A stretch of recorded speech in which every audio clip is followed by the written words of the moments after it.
Good morning, everyone. Happy new lockdown and welcome, finally, after some technical issues, to the first news agenda of 2021 with me, Fleet Street Fox, and today I'm joined by the Mirror's online politics editor, Dan Bloom. Morning, Dan. Morning. So we're going to take you through the best stories of the day, and because this year is already shaping up to be worse than the last one, we're going to make sure you leave with some good news to put a string in your step, so hang around to the end too. Now, regular viewers know this is the People's Paper Review, so through it all we want us to ask us your questions. Dig into the comments, ask us whatever's burning a hole in your head, and we will do our best to answer it for you. Dan is an expert on the vaccines and things like that and lockdown rules, so ask whatever's on your mind. So what have we got today? Well, the Mirror has splashed on the news that the government is very keen everyone to think about most, which is that today 7 vaccination super hubs are opening across the country in a race to deliver the target of 2 million jabs a week and get COVID-19 on the run. They have the fight backs on the front there. Now, I don't know about you, but the nearest one to me would be more than an hour's drive away because I live in the country. So, Dan, how effective are these actually going to be? Is the truth that they're vaccinating the cities first? They would say that's not true, because as well as these 7 centres, you've got about 1,000 little local centres. The idea is that these big super hubs are going to come in and just ramp up the number of people who can be vaccinated. But you do raise a good point, because there are only 7 of them. There is this possibility that maybe, so one of them is in Bristol. If you live 20 miles from Bristol, you might not get offered a place at your local GP surgery, and you might instead get offered a place at one of these super hubs, which is a bit more of a drive away. What the NHS is saying is, please, if you possibly can, accept the first appointment you get offered. You can reject it and get one another time, but you might have to wait longer. So, but this is one of the things I'm not necessarily going to go studs up to them over, because vaccinating 2 million people a week is a massive logistical thing. You can't just magic all the coverage to be there at the same time. Yeah. Now, Donna asks, do you think things will go back to normal this year, or is it too early, even with vaccines? How long's a piece of string? Donna, I think that's the answer to your question. What do you reckon, Dan? Well, I don't have to answer, because Chris Whitty was asked the same question this morning, and he said it will be months, not years, before we're doing things like packing into the pub again.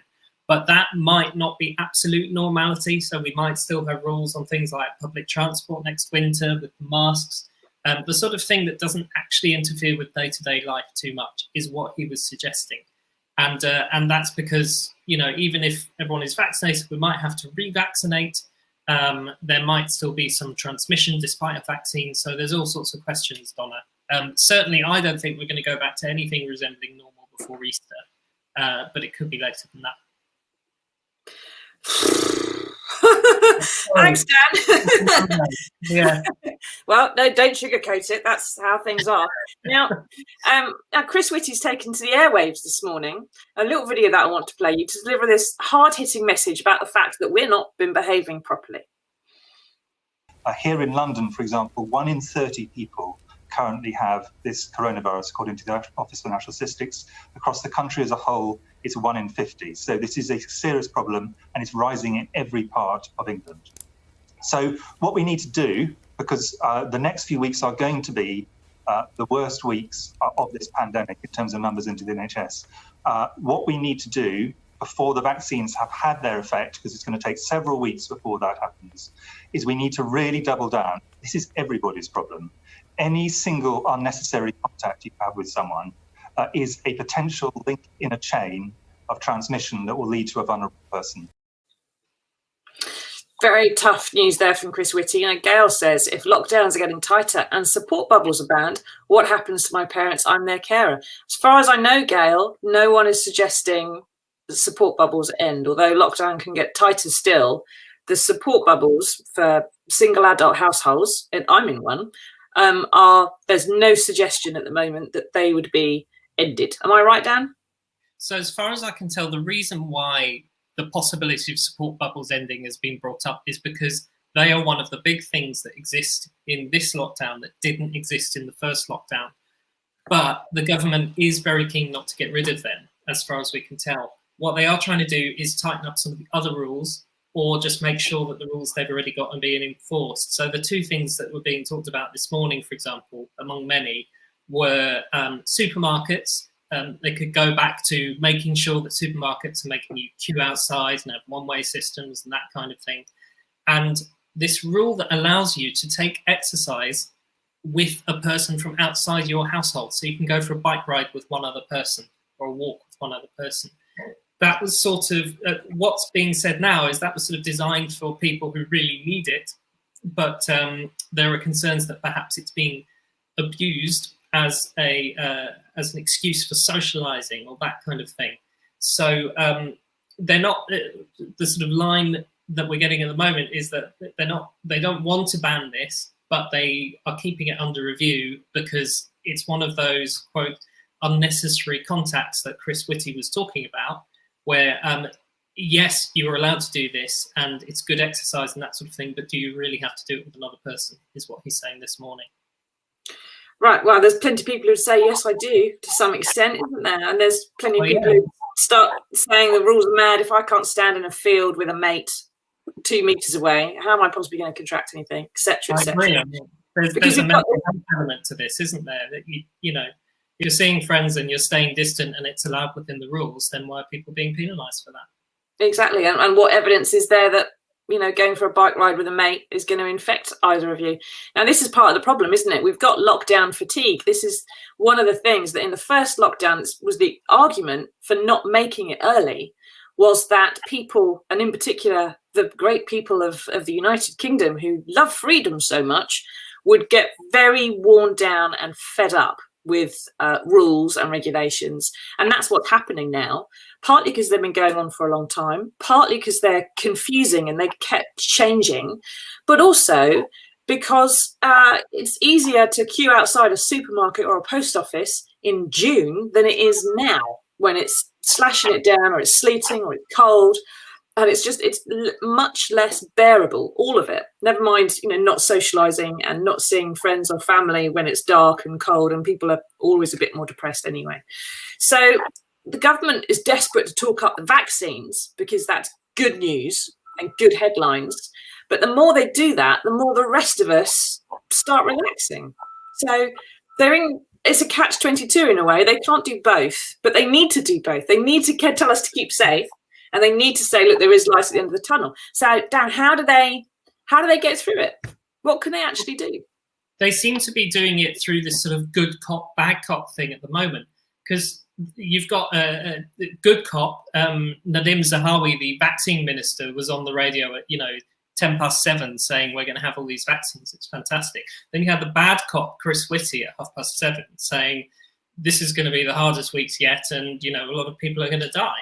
So what they're trying to do is balance that up. And the added problem there is that what their scientific advice says is if you just tell people you're being terrible at following the rules, it's all your fault, this is all bad, everything's bad, then people are actually less likely to follow the rules. Never mind the question about, whether it's wrongly blaming the people for something that's a government communications problem.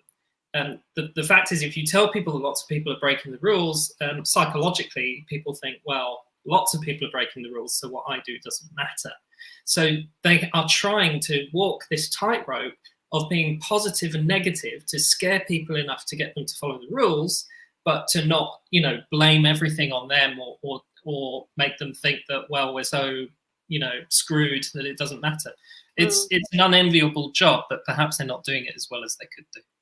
Yeah, and the SAGE Behavioural Group were advising the government a couple of weeks ago that when they want to get the message across about public health, the last people who should be doing it are politicians, because they're so widely distrusted now. Not just normally anyway, like journalists are, but distrusted because of how the pandemic's been handled, which makes a whole other element of terrible attached to it. Now, Lindsay says, people have died having these vaccines. Why isn't that being talked about? Well, here we are, Lindsay. We're going to talk about it now. Okay, if you've got a story about someone that has died as a result of taking a COVID-19 vaccine, and it's on a death certificate, and there's a doctor who says he's died because of the vaccine, then you tell us about it, please, because there aren't any that we know of at this stage. There are people who have died after taking the vaccine, but that does not mean they died because of the vaccine. And there's tiny numbers, 1 or 2. There's an important distinction to make here as well, isn't there? Because a lot of people over the age of 80 are going out for the first time in a long time to go to this vaccine clinic to get the vaccine. Now, the vaccine itself is engineered in such a way that insists that it cannot give you COVID-19, the vaccine, because of the way it's modeled. It's not a sort of live virus that gets injected into you.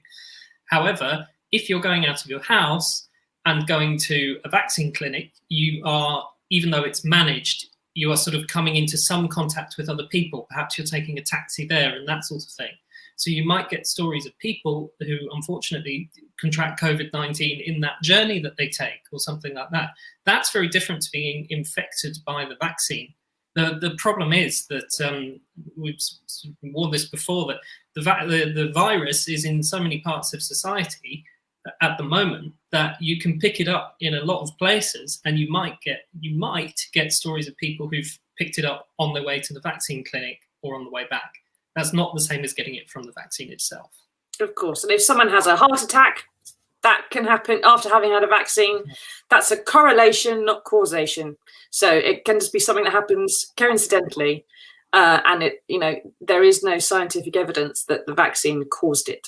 Now, Mike asked, morning, Mike. I'll keep asking us your questions, by the way, everybody. Get into the comments. You've got a question about vaccines or lockdown measures, ask us, get in the questions and see what we can do with you. Now, Mike asks, I wonder if the current uptick is connected with Boris Johnson telling people they could meet up at Christmas. How many stretched that particular rule? I don't think they needed to stretch the rule, really, Mike, because they were allowed 3 households for several days. And Sage said before Christmas, that's going to spread the infection, Boris, don't do it. And he did it anyway, because he didn't want to be the Prime Minister who was accused of cancelling Christmas. And he'd far rather be the Prime Minister who was accused of killing 100,000 people, which is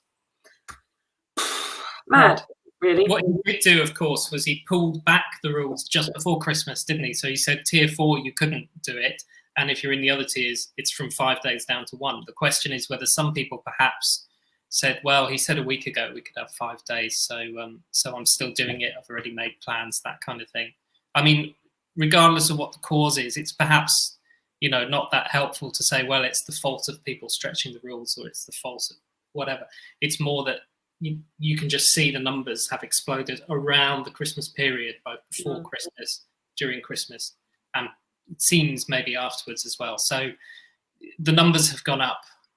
Whether I'm sure the different communications over Christmas didn't help, but it will be impossible to ever say it was definitely this number of people for this reason.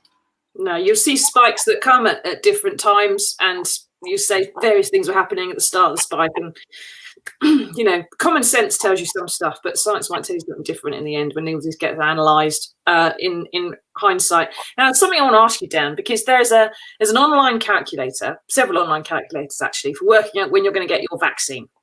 And Matt Hancock today, as we saw on the page, I think it's 6-7 spread about the new lockdown measures, is saying that everyone in the country is going to be vaccinated by autumn.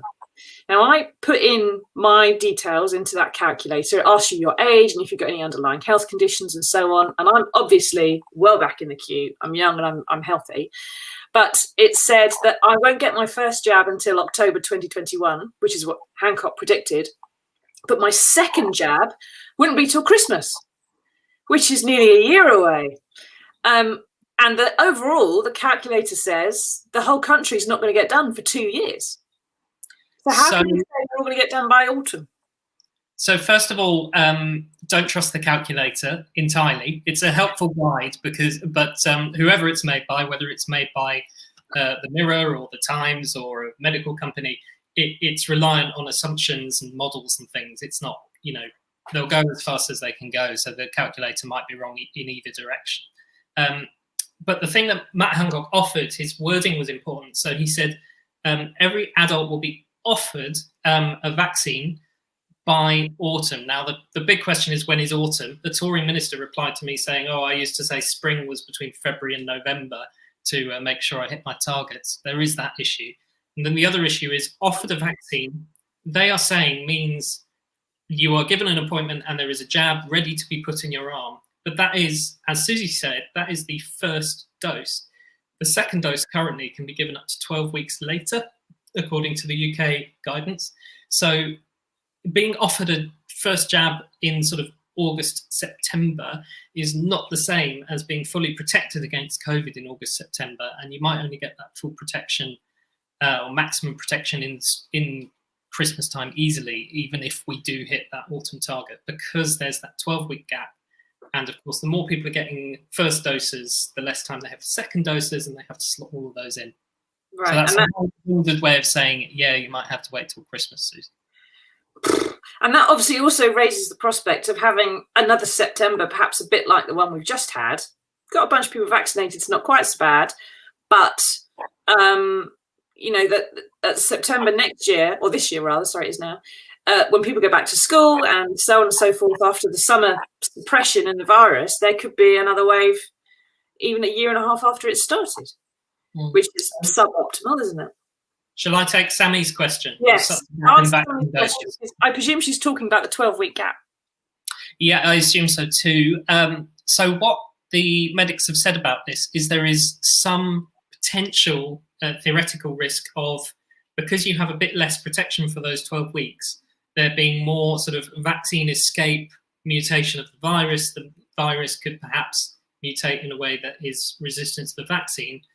And there's a big debate about this sort of internationally, whether the UK is taking the right approach. What our medics and Chris Whitty and people like that are saying is that the risk is so small compared to the risk of having millions more people not vaccinated and potentially going on to die, that it's worth taking. It's also worth noting that what the sort of general consensus is, although this isn't proven, is that at some point the virus will mutate, as it already has, and at some point that mutation might mean that the vaccine is less effective and they'll have to update the vaccine. They're already talking about this being like the flu, where you might have to get vaccinated every year or every couple of years. So yes, there is a chance that the gap could create issues, but they are claiming that those issues are small in the grand scheme of things, and that the benefit of rushing in more first doses is bigger than the risk.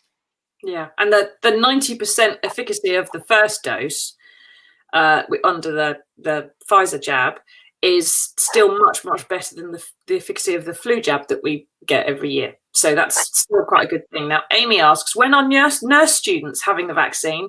Because you go out on placement too. Yeah, nurse students, Dan, are they, because they're not technically key workers, they're not working, they're students. So can they get on the list? I am not 100% sure how that works. So perhaps it depends on whether you're actually in the hospital. So there's one hospital I know about that was sort of offering the vaccine to only patient-facing staff and then expanding it out to all staff in the hospital. But you would think that if you're actually on a placement, the hospital, which is given responsibility for making sure everyone is vaccinated in that hospital that needs to be, that they would say, right, these nurse students that are on placements need to be vaccinated. I don't think there's a national policy, but I don't think that you're supposed to be singled out and they say everyone can have it except you because you're a new student. But I'm not 100% sure about that. Exactly. I think it depends on the trust where whatever organisation you're having your placement in as well, Sammy, that they would say, you know, we're going to keep you out of a COVID area, off a COVID ward if possible. Although, of course, if it's in a general hospital, there's lots of COVID everywhere. And we're going to try and get you in a queue for a vaccine from our own freezer or something like that. But it's going to be up to your placement, I would have thought, and wherever you're getting your training done. And thank you for doing it. We need lots of nurses, and thank you for caring. Now, before we move, we want to move away from the bad stuff, right? It's COVID, it's lockdown, it's winter, it's cold, it's boring. But we have got some good news, everybody.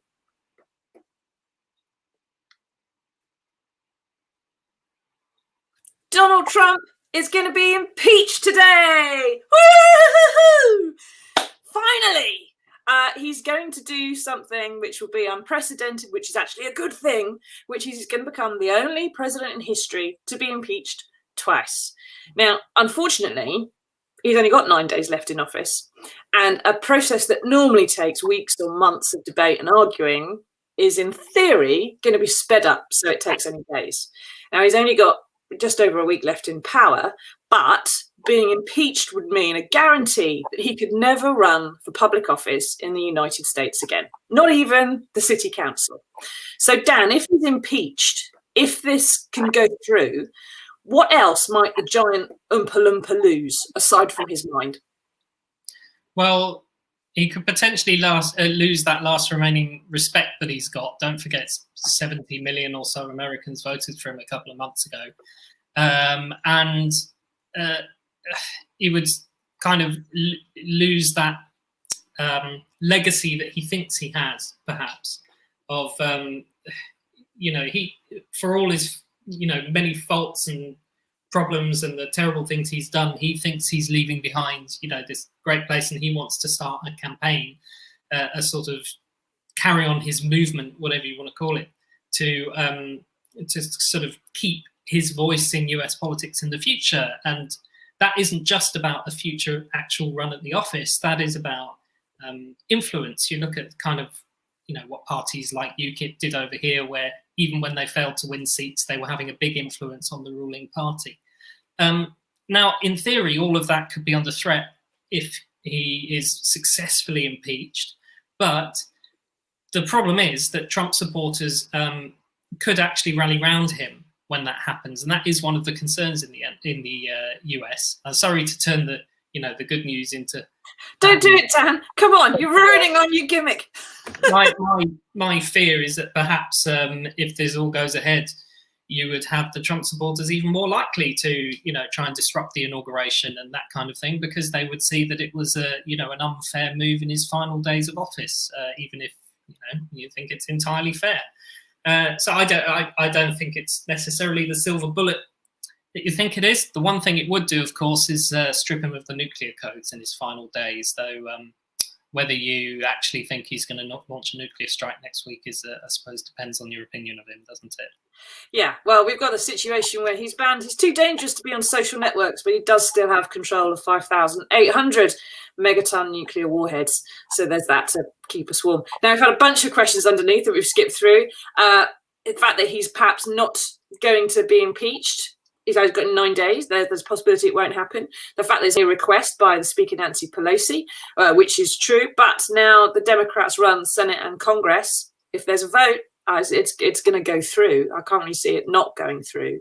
And he's also probably, if he does get impeached, he loses his security service detail, his Secret Service security detail. And Melania loses a $50,000 a year allowance for her, whatever, shoes, hats, hairdos for the rest of her days. So there are things to be glad about if he gets impeached. Although, as Dan says, it's not going to get rid of Trumpism and Trumpkins. As Susan points out, who runs in 2024? Now, if I was Kamala Harris, Dan, as I often dream about being, if I was Kamala Harris, I would really be quite almost happy in a way if Trump and Trumpism kept linking on and the Republicans kept trying to push it, because it has failed. It beat a police officer to death on the steps of the Capitol with a US flag a few days ago. A lot of people are going to get arrested and jailed. Trump is facing a $700 million debt off Deutsche Bank he's going to have to repay at some point. It would split the Republican Party right down the middle and make Kamala Harris's run in 2024 for president a lot easier, I would have thought.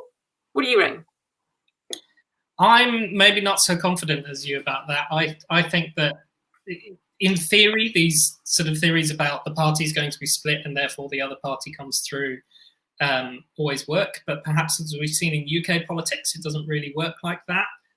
Polarization of politics kind of also has a dragging effect on the parties that are perhaps in the centre, and they start saying things that maybe they don't agree with to move up those votes. And it's a very complicated picture, I think.